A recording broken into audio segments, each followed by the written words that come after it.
سعودیہ اور چین میں کل آنے والے لال طوفان نے پوری دنیا کو ہلا کر رکھ دیا ہے اور پوری دنیا کے ماہرین اور تجزیہ نگار سر پکڑ کر بیٹھ گئے ہیں۔ اس لال طوفان یا لال آندھی جو بھی آپ کہہ لیں کو بڑے بڑے علماء اور مشائخ اسے قیامت کی ایک نشانی تصور کر رہے ہیں، اور ویڈیو میں آگے جا کے ہم آپ کو بتائیں گے کہ پوری دنیا کے تجزیہ نگار اس پر کیا کہہ رہے ہیں۔ اس سے پہلے وہ دوست جو ہمارے چینل پہ نئے آئے ہیں ان سے گزارش ہے کہ وہ ہمارے چینل کو سبسکرائب کر لیں، ساتھ میں بیل آئیکن بھی دبا لیں تاکہ ہماری ہر ویڈیو کا نوٹیفیکیشن سب سے پہلے آپ کو ملے۔ بسم اللہ الرحمن الرحیم۔ السلام علیکم دوستو، امید ہے آپ خیر سے ہوں گے۔ اللہ تعالیٰ آپ کو شاد و آباد رکھے، ہر پریشانی ہر مصیبت سے دور رکھے۔ جی ہاں دوستو، آج صبح ہوتے ہی یہ خبر پوری دنیا میں آگ کی طرح پھیل گئی۔ چین سمیت سعودیہ کے کچھ علاقے ان میں کل ایک لال رنگ کی آندھی آئی اور ریاض جو کہ سعودیہ کا دارالحکومت ہے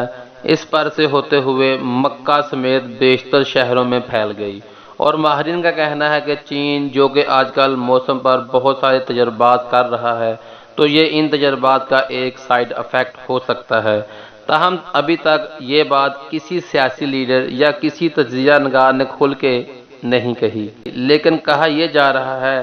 کہ اس پر تحقیق ہو رہی ہے، اور دوسری طرف چین کا یہ موقف ہے کہ یہ جو غیر مسلم ملک اس ملک میں مریخ جیسا ماحول تلاش کر رہے ہیں اور اس میں کچھ موسمی تبدیلی کر کے مریخ جیسا موسم بنانا چاہتے ہیں، یہ ان کا کیا درا ہے۔ چین نے نام لیے بغیر اس غیر مسلم ملک کو آڑے ہاتھوں لیا اور یہ بھی کہا جو غیر مسلم ملک سعودیہ میں مریخ جیسا ماحول بنا کر یہ تجربہ کرنا چاہتا تھا کہ مریخ پر انسان کو کس طرح زندہ رکھا جا سکتا ہے، اور اس ملک نے اس تجربے کے لیے پچھلے سال سعودیہ سے ایک معاہدہ بھی کیا تھا اور سعودی عرب کا ایک شہر اس تجربے کے لیے وقف بھی کیا گیا تھا۔ یہ اس تجربے کی ہی ایک کڑی معلوم ہوتی ہے، تاہم ابھی اس پر کام جاری ہے اور علماء اس کو قیامت کی ایک نشانی قرار دے رہے ہیں۔ تاہم آنے والے دنوں میں یہ بات سب کے سامنے آ جائے گی